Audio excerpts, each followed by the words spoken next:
Bonjour, bonjour et bienvenue dans cette nouvelle vidéo. On se retrouve aujourd'hui, comme tous les mois, pour cette fois-ci les produits entamés du mois de juin. Vous allez voir que ce mois-ci, il y a très peu de skincare, il y a surtout des produits corps et cheveux, puisque vous l'avez vu dans cette vidéo-là, normalement, que je vous mets dans le petit i, j'ai décidé d'entamer une routine Charlotte Tilbury, donc forcément, je ne vous représente pas les produits, on en a parlé dans cette vidéo. N'hésitez pas à retourner la voir si vous l'avez manqué. Mais du coup, je vous remontre rapidement. J'ai une routine complète de chez Charlotte Tilbury à tester en skincare. Donc forcément, il y a moins de produits qui vont manquer. Et de toute façon, honnêtement, j'ai assez peu de manque puisque sur les dernières sélections, soit il y avait des grands formats donc qui sont encore en cours d'utilisation, soit des fois j'avais prévu deux petits formats. Du coup, ça fait à peu près la valeur d'un grand. Donc en gros, je n'ai pas terminé encore les produits des mois précédents.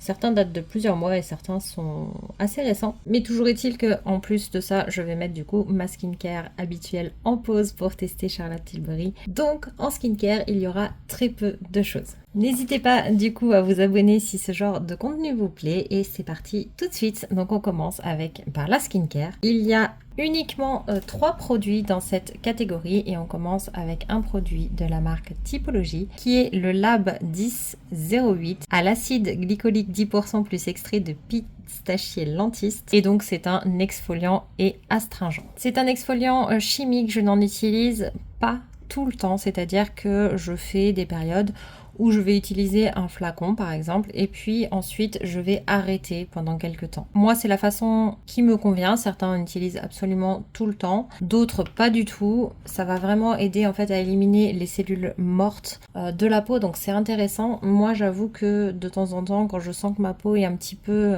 irritée, qu'elle a besoin d'apaisement, je préfère arrêter ce genre de produit et me concentrer sur des produits beaucoup plus doux. Même si je n'ai pas la peau sensible, il m'arrive d'avoir un peu de mal avec des exfoliants chimiques comme ça. Donc c'est pour ça que je n'en avais absolument plus dans ma routine et là j'ai décidé d'en réintégrer puisque j'en ressens le besoin. Donc comme d'habitude je l'ai testé une fois pour vous en parler.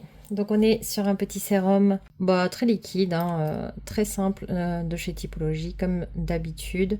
Donc c'est un sérum transparent très aqueux comme ça, qui ne va pas avoir d'odeur très forte, il y a une petite odeur légère. Comme je vous l'ai dit, ça fait longtemps que je n'ai pas exfolié ma peau et donc j'ai eu une très légère irritation, mais vraiment, vraiment minime. Il est facile à appliquer. Bon, il n'est pas plus agréable que ça, mais il n'est pas désagréable non plus. Pour moi, ça manque un petit peu de sensorialité. Pour l'instant, je n'arrive toujours pas à détrôner celui de chez Freshly Cosmetics qui reste mon préféré, mais bon, je ne l'ai pas encore utilisé énormément, donc à voir. Et ça fait partie des 2 produits que je garderai dans ma routine Charlotte Tilbury si j'en ressens le besoin, puisque ce n'est pas du tout le genre de produit que j'ai dans la routine Charlotte Tilbury. Il me manque ça et un contour des yeux. Donc ça, ce sont des produits que je rajouterai en plus, potentiellement à voir selon les besoins et les envies. J'ai également décidé d'entamer 2 sérums. Donc on reste d'abord chez Typologie avec le sérum éclat à la vitamine C et extrait d'arbre à soie. Donc ça c'est pareil, je vous en ai parlé un petit peu dans ma dernière vidéo de mercredi là, donc je vous la mets également ici. C'est un sérum qui a de belles promesses, qui a un petit côté orangé comme ça, mais a priori sur celui-ci c'est normal. Sachez qu'il y a des sérums qui arrivent déjà orangés parce que la formule fait ça, mais quand vos sérums arrivent transparent ou quasiment transparent et qu'il devient complètement orange, en général c'est que la vitamine C est oxydée. Ici ce n'est pas le cas. J'ai lu sur le site qu'en fait ils utilisent plus précisément des dérivés de vitamine C qui ont une meilleure stabilisation. Mais dans tous les cas, il vaut mieux stocker les produits comme ceci à l'abri de la lumière. Donc pareil, c'est très liquide, ça pénètre bien. Il n'y a pas d'odeur particulière. Par contre, il est légèrement gras. Donc c'est pareil, c'est à retester, mais c'est vrai que d'habitude, moi, les sérums à la vitamine C que j'utilise, j'ai jamais eu ce côté gras qui ressort. Je sais que certains le trouvent dans beaucoup de sérums. Moi, personnellement, je n'ai jamais eu ce problème dans tous ceux que j'ai testés, et donc là, j'ai été assez surprise d'avoir cette sensation un peu grasse avec celui-là, mais ça va pas non plus plus déranger que ça. Et comme c'est un petit format, j'ai décidé aussi d'utiliser, et celui-ci peut-être que je l'utiliserai aussi en complément de la routine Charlotte Tilbury, le Nordic Clear Balancing Daily Serum de chez Lumené. Donc c'est un tout petit format, mais bon, au moins ça permet de tester un moment quand même. Je crois qu'il y avait 8 millilitres. Oui, c'est ça. Et pourquoi je voudrais l'intégrer? C'est simplement si je vois que ma peau a besoin d'être un peu régulée au niveau de l'excès de sébum, etc. Après, chez nous, on est en hiver. Et je peux vous dire que en ce moment, j'ai bien froid. Du coup, j'ai un peu moins de problématiques d'excès de sébum. Mais ce problème reste présent. Et donc si j'en ressens le besoin, j'ajouterai ça à ma routine pour rééquilibrer un petit peu ma peau. Il est sans odeur, il est légèrement collant et c'est vraiment pas un hydratant. Il s'absorbe bien, mais par contre voilà, il faut compléter absolument avec une hydratation ce genre de sérum là. Et donc là, vous voyez, c'est vraiment un sérum liquide et transparent qui va très très bien pénétrer et faire le job a priori. Mais ça, je pourrais vous en parler plus à long terme. Et figurez-vous que c'est déjà tout pour les produits skincare. Et donc, on va passer maintenant aux produits mains, plus que corps. Donc, on commence avec le gel lavant pour les mains au litchi givré de chez Yves Rocher. C'était la collection de Noël. Moi, c'est vrai que je l'ai reçu bien après. C'est un gel lavant qui est très sympa. J'ai trouvé l'odeur très bonne. J'ai trouvé que c'était agréable à utiliser.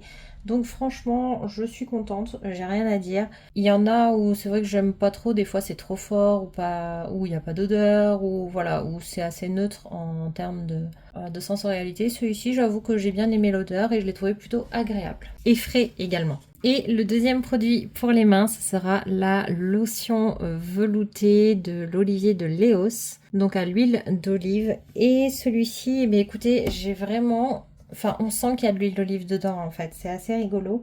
L'odeur est quand même présente, mais elle est plutôt agréable. Elle pénètre bien, la crème elle est douce. Elle laisse pas par contre la peau très très douce, j'ai eu l'impression. Par contre la crème elle est légère et voilà, c'est plutôt sympa. Faut aimer l'odeur, faut aimer l'huile d'olive parce que vraiment on a l'impression de tremper ses mains dans de l'huile d'olive. Mais avec une texture légère et crémeuse, donc c'est plutôt sympa. On va pouvoir passer maintenant aux produits douche. Et donc là, pour vous expliquer un petit peu ma problématique, c'est que en fait, ces derniers temps, on est, comme vous l'avez déjà vu, un petit peu dans les travaux, donc j'ai un peu plus de difficultés à utiliser certains produits. Et malheureusement pour moi, les produits douche que j'ai en cours ne me conviennent pas, ils ne me plaisent pas et du coup je manque un peu de sensorialité, de plaisir en fait à utiliser mes produits douche. Donc j'ai décidé d'entamer le Molton Brown en me disant que au vu de ce que j'entendais sur les odeurs de ces produits, ça pourrait être une bonne chose. Je l'ai essayé, donc j'ai la version orange et bergamote et je n'aime pas l'odeur. L'odeur elle est très très forte. Bon, c'est un bon gel douche, il mousse bien, mais alors par contre, moi qui suis assez sensible aux odeurs, là elle est vraiment très très forte et elle est pas du tout à mon goût. Autant j'avais adoré Orange et Cedarwood de chez Rituals, mais alors ce mélange là, Bergamote et Orange de chez Molton Brown, je n'y arrive pas. Donc je suis très déçue parce que c'est encore un gel douche. C'est le 3e d'affilée en fait, vous le verrez dans les produits terminés sûrement, mais c'est le 3e d'affilée que je n'apprécie pas. Et du coup j'étais un petit peu embêtée, j'ai décidé d'entamer du coup une deuxième référence. Donc celui-ci je le retesterai peut-être une fois ou deux pour voir si vraiment je supporte pas l'odeur ou si finalement je décide de l'utiliser. Je suis contente d'avoir eu qu'un petit format parce que franchement c'est suffisant. Et du coup, la deuxième référence que j'ai utilisée lorsque j'ai fait mon choix, c'est simple, je suis partie vers une valeur sûre pour être tranquille. Et j'ai pris du coup un produit de chez Nuxe, le produit vieux huile de douche. Donc au moins là, je sais où je vais, je suis sûre de mon coup. Et celui-là, oui, effectivement, il est très agréable à utiliser. L'odeur est sympa, il est très très légèrement irisé, mais il laisse pas la peau non plus pleine de paillettes. Je l'aime beaucoup. L'odeur, elle n'est pas entêtante pour autant. Et voilà, il nettoie bien et il fait aussi le travail, bien entendu. Donc ça, j'en suis ravie. Toujours dans l'optique d'avoir des produits sans risque, on va dire. Enfin, avec un côté sensoriel que je suis sûre d'apprécier, j'ai décidé d'entamer la lotion en mousse pour le corps de chez Rituals. du rituel de Sakura. J'avais testé la texture avec le Ritual of Mer, j'avais adoré. J'avais adoré la texture, mais j'avais aussi aimé l'odeur. Là, j'avoue que je préfère l'odeur du Ritual of Mer, donc mon cerveau a un peu de mal à s'habituer. Mais honnêtement, l'odeur du Ritual of Sakura, elle est pas mal. C'est pas ma préférée, mais elle est très sympa quand même. Donc je suis très contente. Donc là, la texture est toujours la même que dans le Ritual of Mer, du même produit. Elle est géniale. Il hydrate bien, il pénètre bien. C'est pas gras, c'est pas collant. Enfin voilà, c'est une vraie réussite, moi je trouve. C'est lotion en mousse. Et donc je vous montre. Ça fait vraiment mousse à raser. Oui, j'appuie assez doucement quand même pour pas en avoir trop. Et donc quand on va l'appliquer... Bon, là, il y en a un peu trop. Voilà, j'ai essuyé ma main, donc quand on va l'appliquer, vous voyez, ça va se fondre en lotion comme ça, qui va pénétrer tout de suite, qui est très très agréable. L'odeur, elle est douce, donc franchement, pour moi, ce produit est une vraie réussite. Et ensuite, on va passer à la dernière catégorie, dans laquelle je n'avais pas vraiment de besoin, puisque j'avais des produits en cours qui en plus me conviennent. Mais j'avais envie de deux choses. C'était premièrement de tester des nouveautés et d'éliminer les petits formats qui traînaient dans mon placard. Donc j'ai entamé 4 références pour les cheveux en petit format. On va commencer par celui qui m'a le plus surpris et c'est le shampoing de la marque Shake Bar, le Nourish and Glow. Honnêtement, j'attendais rien de ce shampoing. Je sais pas pourquoi, j'en avais plutôt une opinion moyenne. J'avais l'impression que ça allait pas trop me plaire et j'ai été agréablement surprise. C'est un shampoing qui est légèrement irisé, qui est agréable à utiliser. L'odeur, elle est bonne. Il nettoie bien. Jusque-là, tout allait très très bien. Mais par contre, je l'ai utilisé un jour où on sortait au restaurant et j'avais envie de mettre un petit peu d'huile pailletée sur mon corps, sur mes cheveux à ce moment-là. Et c'est ce que j'ai fait. Quand je mets de l'huile pailletée sur mes cheveux, j'en mets uniquement bien sûr sur les pointes et un petit peu sur les longueurs. Et j'en mets plutôt peu puisque mes cheveux graissent vite. Je vais retester sans mettre d'huile après, bien entendu. Mais là, ce qui est sûr, c'est que j'ai fait le shampoing fin de matinée. Et en fin d'après-midi, j'avais tout le cuir chevelu très très très gras. Donc, est-ce que c'est une mauvaise utilisation de ma part de l'huile ? Bien que d'habitude, ça ne me pose pas trop de problèmes de la façon dont je l'utilise. Ou est-ce que c'est ce shampoing ? Je ne sais pas. Là, je ne saurais pas vous le dire. De toute façon, vous avez vu la taille, vous allez bientôt le voir dans les produits terminés. Peut-être pas la prochaine version, puisque là, il reste très peu de jours avant la fin du mois. Mais en tout cas, à mon avis, dans celle d'après.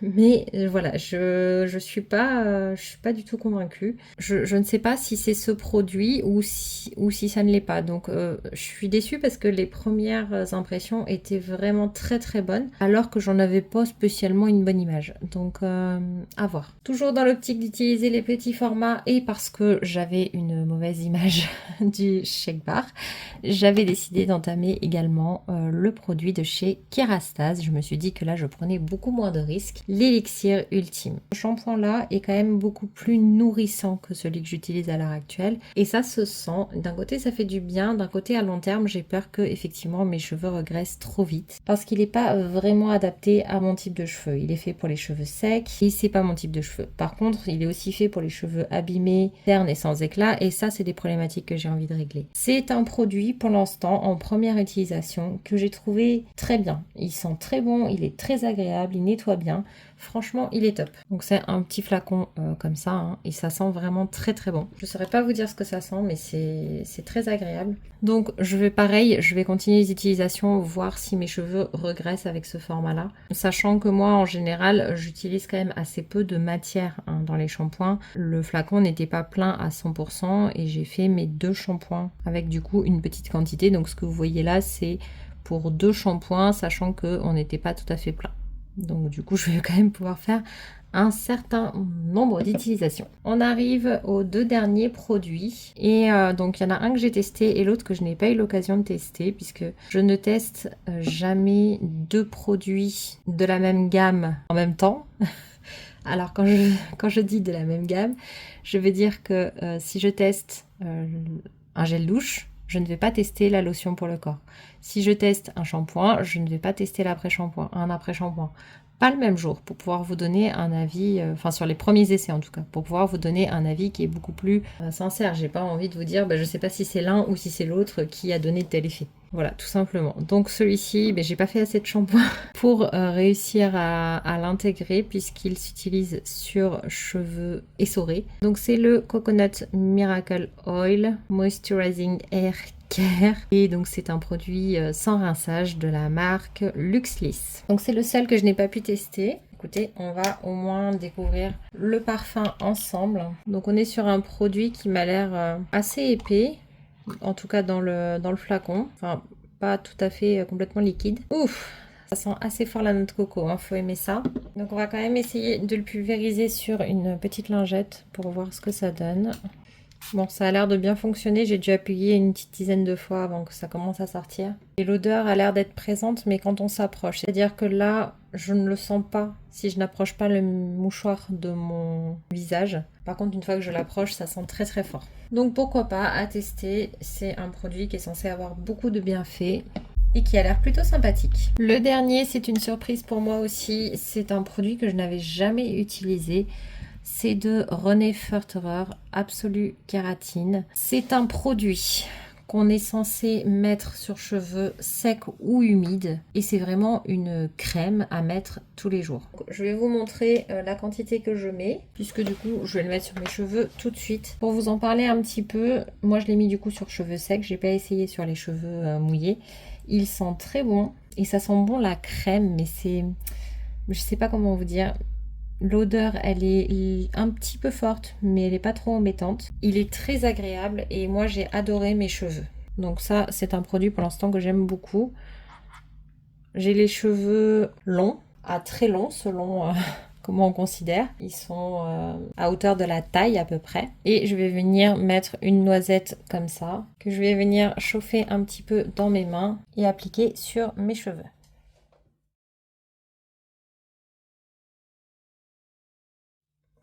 Donc j'en mets bien sûr que sur les longueurs. Je ne sais pas si j'utilise la bonne technique honnêtement. Mais en tout cas l'effet sur le cou je le trouve vraiment pas terrible. Mais alors par contre quand la crème a un petit peu pénétré, quand elle a séché, là je trouve que mes cheveux deviennent brillants, souples. C'est très agréable. Je trouve juste pas l'application très simple. Mais après peut-être qu'il y a des moyens plus simples de l'appliquer. Dites-moi si vous faites différemment ou si vous procédez à peu près de la même façon. En tout cas je pense vraiment que c'est un bon produit qui à mon avis peut avoir de beaux effets. Et voilà, donc ça sera tout pour cette vidéo des produits entamés. De toute façon, on se retrouve la semaine prochaine pour la prochaine vidéo. Et je vous ferai aussi la vidéo des produits terminés bientôt. Je sais que ça fait partie des vidéos que vous préférez. Donc je vous ferai une vidéo à ce sujet, bien que pour l'instant, je vous avoue que la trousse est assez vide. En tout cas, j'espère que cette vidéo vous aura plu. Et moi, je vous dis à mercredi pour la prochaine vidéo. Bye bye!